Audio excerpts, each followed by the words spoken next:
October 1941. A typewriter company, a jukebox maker, and a convicted murderer are about to arm 6 million American soldiers with a weapon designed in 13 days. The M1 carbine shouldn't exist. It was cobbled together from a Winchester hunting rifle prototype, a modified Garand operating rod, and a gas piston system designed by a man who learned gunsmithing in prison after taking another man's life. The Army gave Winchester weeks to produce something impossible, a rifle that weighed half as much as the M1 Garand, fired faster than a bolt action, and cost less than a pistol.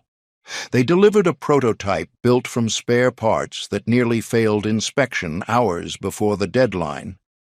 That crude, hand-built monstrosity became America's secret weapon, and by 1945, it had outproduced every firearm in United States military history.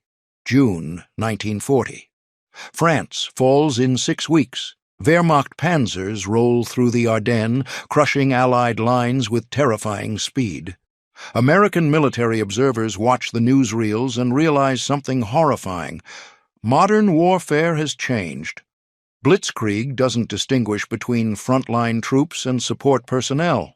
Tank columns advance so fast that radio operators, truck drivers, mortar crews, and supply sergeants find themselves under fire before infantry can respond.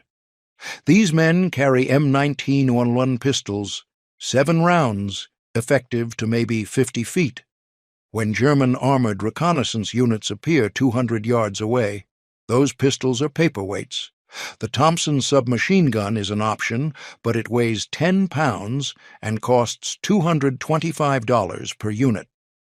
The M1 Garand rifle is magnificent, but at 9.5 pounds it's exhausting to carry if you're already hauling a radio, mortar tube, or medical supplies. A young American supply sergeant somewhere in North Africa, call him a wireman with the Signal Corps, carries 50 pounds of radio equipment. The M1 Garand slung on his back adds another 10. He's been marching for 8 hours. His shoulders ache.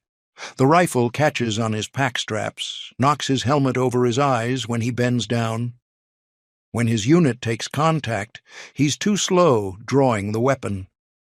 The Garand is a magnificent rifle for infantrymen. For everyone else, it's a burden. The U.S. Army Chief of Infantry sees the reports. In 1938, he requests the Ordnance Department develop a light rifle, something portable, powerful, and practical for troops who aren't riflemen. The specifications are demanding. The weapon cannot exceed 5 pounds. It must be effective to 300 yards. It should fire semi-automatically, and it must chamber a new .30 caliber cartridge that Winchester is developing specifically for this role. The formal requirement isn't approved until 1940. The clock is ticking. America will enter the war soon. They need a weapon yesterday. Enter Winchester Repeating Arms Company, a legendary firearms manufacturer drowning in contracts. They're already producing M1 Garands for the Army and commercial hunting rifles. When the Ordnance Department issues the carbine requirement, Winchester initially doesn't even submit a design. They're overbooked, understaffed, and running at capacity. But Edwin Pugsley, Winchester's supervisor, sees an opportunity. His team has been developing a hunting rifle design around a .30-06 cartridge. What if they could scale it down? Shrink the action, adapt it to the lighter .30 caliber carbine round, simplify the gas system. It's insane. It's impossible. They have weeks, not months. Pugsley gathers a team: William C. Romer, Fred Humston, 3 other engineers whose names history has forgotten but whose work will arm millions. They work around the clock. Coffee and cigarettes and desperation. The deadline is imminent. The first prototypes, submitted by competing manufacturers, Colt, Garand, independent designers, fail Army testing in May 1941. The Ordnance Department schedules a second round of trials for September. Winchester has 4 months to create something from nothing. And then there's David Marshall Williams, a convicted murderer. A man who took another man's life during a shootout with revenue agents in North Carolina in 1921. Williams spent time in prison, but the warden saw something in him, an obsessive mechanical genius. Williams was allowed to establish a workshop inside the prison. He designed firearms, he filed patents, and he developed a revolutionary short-stroke gas piston system that would change weapons design forever. After his parole, Williams went to work for Winchester. His gas piston design becomes the heart of the carbine. But Williams is temperamental, working on his own prototypes, separate from Pugsley's team. His design won't be ready until December 1941, 2 months after the Army needs submissions. Pugsley's team cobbles together the first prototype in 13 days. 13 days. They cannibalize parts from a Winchester M1905 rifle for the trigger housing. They modify a Garand operating rod.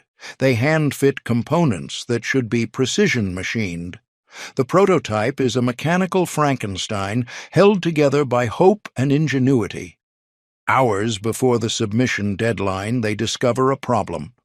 The gas port is too small. The weapon cycles sluggishly, prone to jamming. An engineer grabs a drill and widens the gas port by hand. They test-fire the modified prototype. It works. Barely. They pack it in a crate and ship it to Aberdeen Proving Ground. September 1941. Aberdeen Proving Ground, Maryland. Army evaluators line up the competing carbine prototypes. Winchester's entry looks unfinished, because it is. The other designs are polished, professional. Winchester's carbine is held together with borrowed parts and last-minute modifications. The tests begin. Accuracy trials, endurance firing, drop tests, mud tests. The Winchester carbine performs flawlessly, not just acceptably, flawlessly. It's lighter than required at 5.5 pounds. It cycles reliably. The short-stroke gas piston keeps the mechanism clean. Gas pressure taps the operating rod just enough to unlock the bolt, then vents away. There's no long-stroke piston fouling the action. The rifle stays cleaner longer. The rate of fire is manageable. Soldiers can control follow-up shots. The recoil is mild. October 22, 1941. The United States Army officially adopts the Winchester design as the U.S. carbine, caliber .30, M1. 2 months later, Japan attacks Pearl Harbor. America is at war. And the carbine that almost didn't exist suddenly becomes essential. Production begins immediately, but there's a problem. Winchester alone cannot meet demand. The Army needs carbines by the millions. They approach other manufacturers, but not gun companies. General Motors Inland Division, a factory that makes automotive parts. IBM, known for business machines and punch card systems. Underwood, a typewriter manufacturer. Rock-Ola, the jukebox company. Saginaw Steering Gear. Standard Products, quality hardware. Companies that have never built firearms are handed specifications and told to start producing carbines. The genius of the M1 carbine is its simplicity.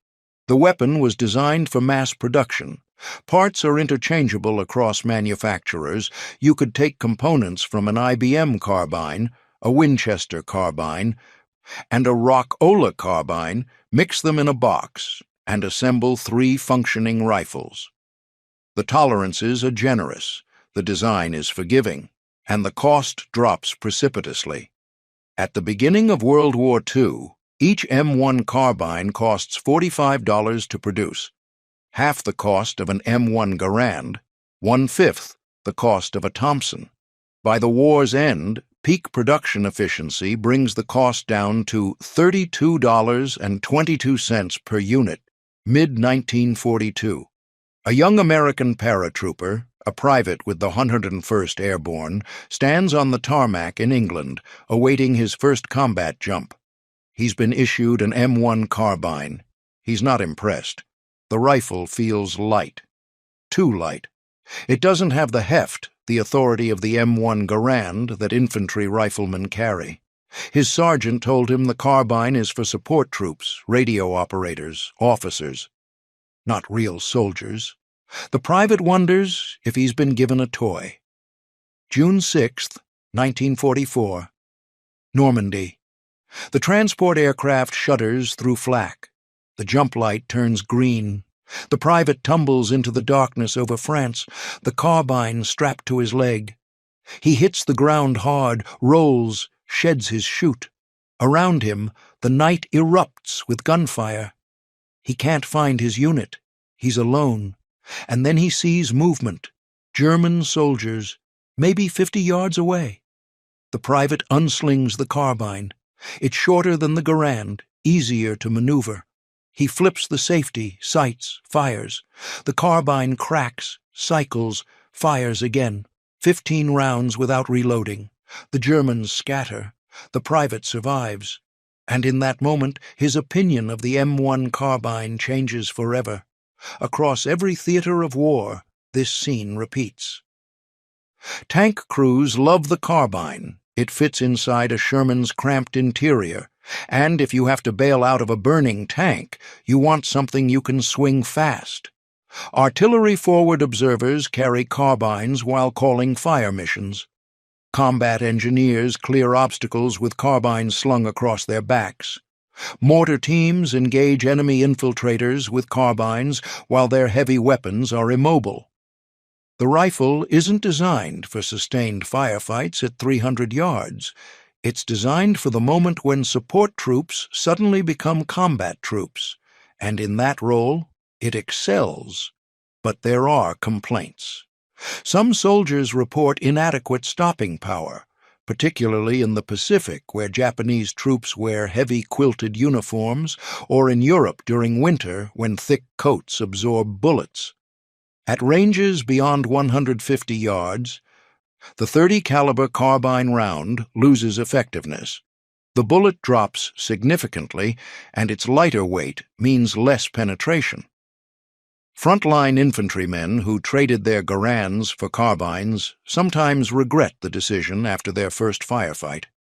The carbine is perfect for its intended role, but it's not a battle rifle. The scale of M1 carbine production defies comprehension.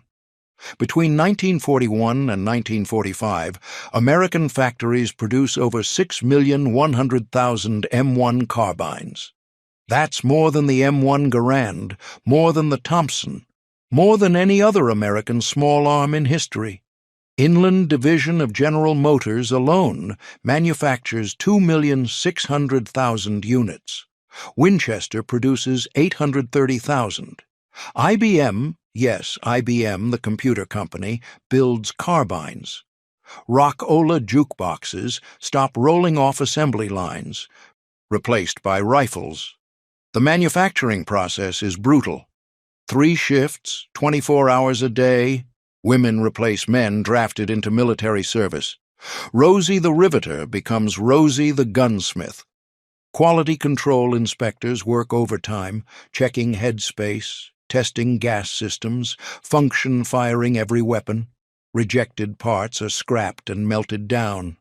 At peak production, factories are delivering thousands of carbines per day. The logistics are staggering.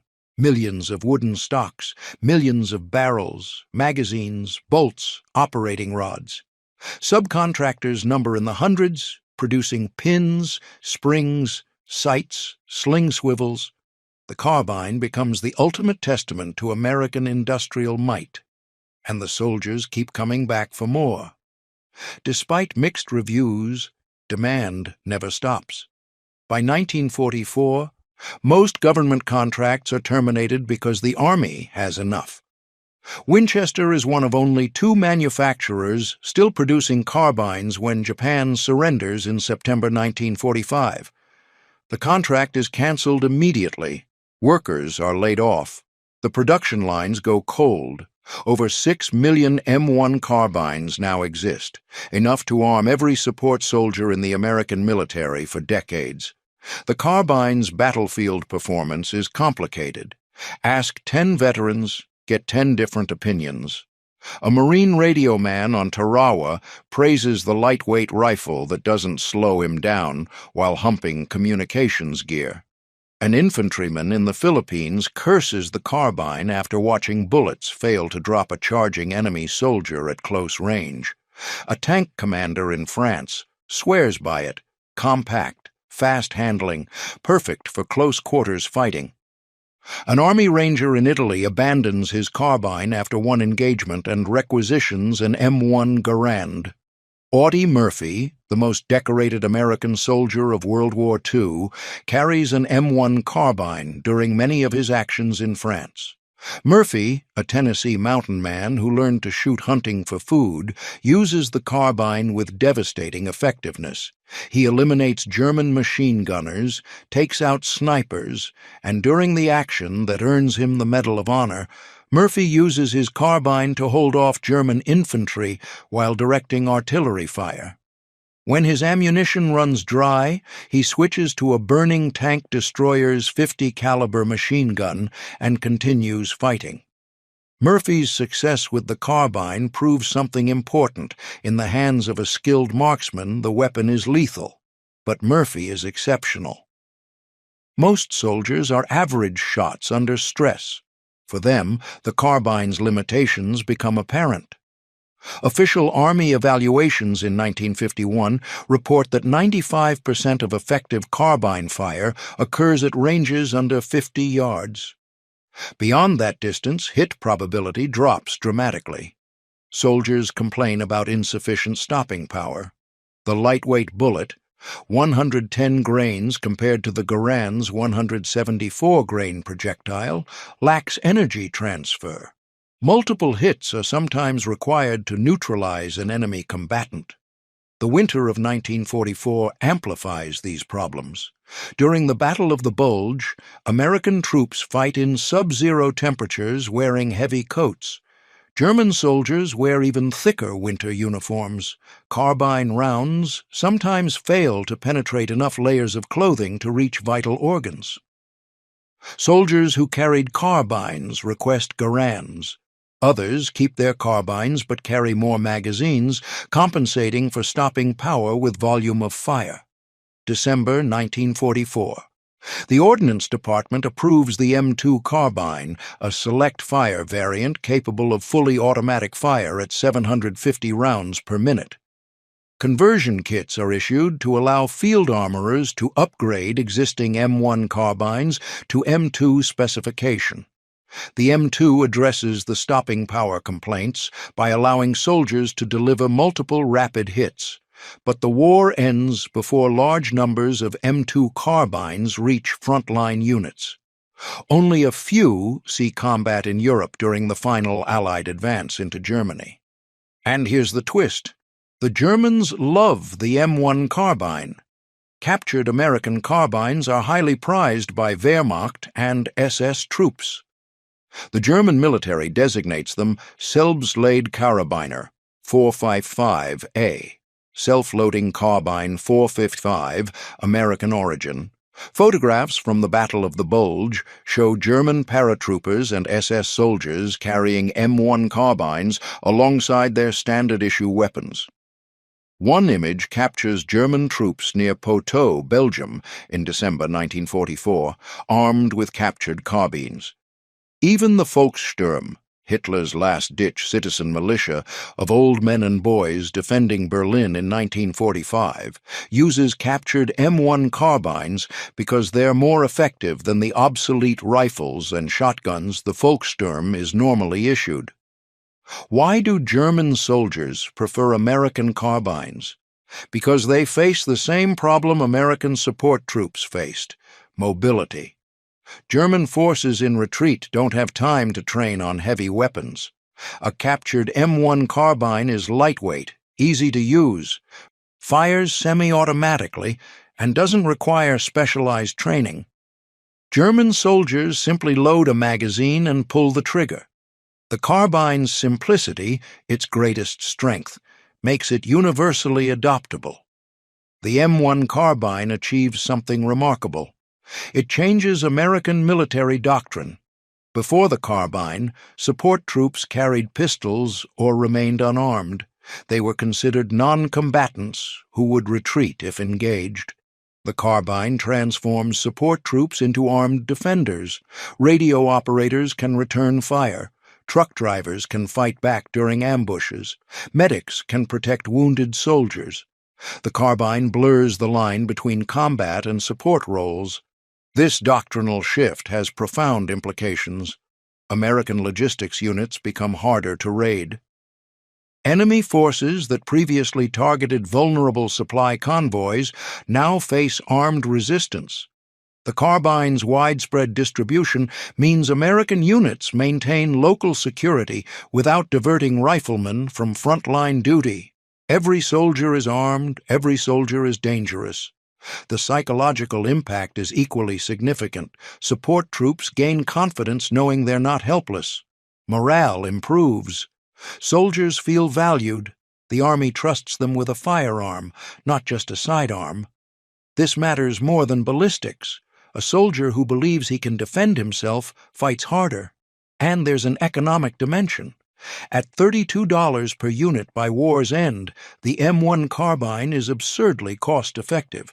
The Army equips millions of soldiers for less money than equipping thousands with Thompsons. The savings fund tanks, aircraft, artillery. The carbine becomes part of America's industrial victory, winning through mass production and efficiency. The war ends. Military planners expect the M1 carbine to fade into obsolescence. They're wrong. The Korean War erupts in 1950, and the carbine returns to combat. This time it's the M2 Select Fire variant that dominates. American and South Korean forces use carbines extensively, but Korea reveals the weapon's limitations under new conditions. North Korean and Chinese soldiers wear heavy padded winter uniforms. They attack in human wave assaults. American troops fire their M2 carbines on full automatic, burning through magazines in seconds. They run dry just as enemy forces close the distance. Official reports note that inexperienced soldiers waste ammunition by firing automatically instead of making aimed semi-automatic shots. Seasoned troops learn to use the selector switch judiciously, automatic fire for emergencies, semi-automatic for accuracy. The carbine serves in Vietnam from 1965 through 1975. Special Forces advisors carry carbines while training Montagnard tribesmen. Helicopter door gunners keep carbines within reach. South Vietnamese forces use thousands of American carbines, and even as the M16 rifle enters service, carbines remain in inventory because they're reliable and plentiful. The M1 carbine officially retires from U.S. military service in the mid-1960s, but examples remain in arsenals for decades. Some National Guard units keep carbines into the 1980s. Foreign militaries and police forces worldwide continue using American surplus carbines through the 21st century. Taliban fighters in Afghanistan have been photographed carrying M1 carbines as recently as the 2010s, 70 years after the weapon's introduction. Collectors prize wartime carbines. An original Winchester or Inland carbine in good condition sells for $1,500 to $2,000. Rare manufacturers like Rock-Ola or IBM command premium prices. Modern reproductions by Auto Ordnance retail for $1,200. The design is public domain. Anyone can manufacture a carbine, and people do. The M1 carbine represents everything right and wrong about wartime weapons development.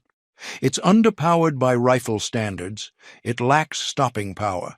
Its effective range is limited. Frontline infantry often hated it. But it was never designed for frontline infantry.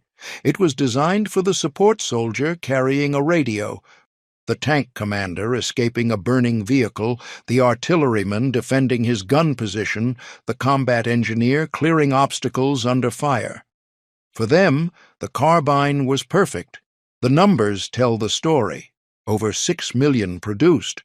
More than any other American small arm. Served in 4 major wars, used by dozens of countries. Still in service somewhere in the world today, 83 years after its adoption. Not bad for a weapon designed by a convicted murderer, built in 13 days, and manufactured by jukebox makers. An American test pilot who flew bombing missions over Germany, a captain who carried an M1 carbine as his personal weapon, once said, "I never loved that rifle. It wasn't powerful enough for my taste, but every time I strapped it on, I knew it would work." That's all a soldier really needs, something that works when everything goes wrong. The M1 carbine worked. For millions of American soldiers across 3 decades of war, it worked. And that $45 rifle, designed in less than 2 weeks, outproduced, outlasted, and outserved firearms that cost 5 times as much and took years to develop. Sometimes the best weapon isn't the most powerful. Sometimes it's just the one that keeps working. If this deep dive into American wartime innovation and the unsung weapon that armed millions inspired you, hit that like button. Subscribe to the channel. We bring you the untold stories of courage, engineering, and the moments that shaped history. The next chapter of the Second World War is coming. You don't want to miss it.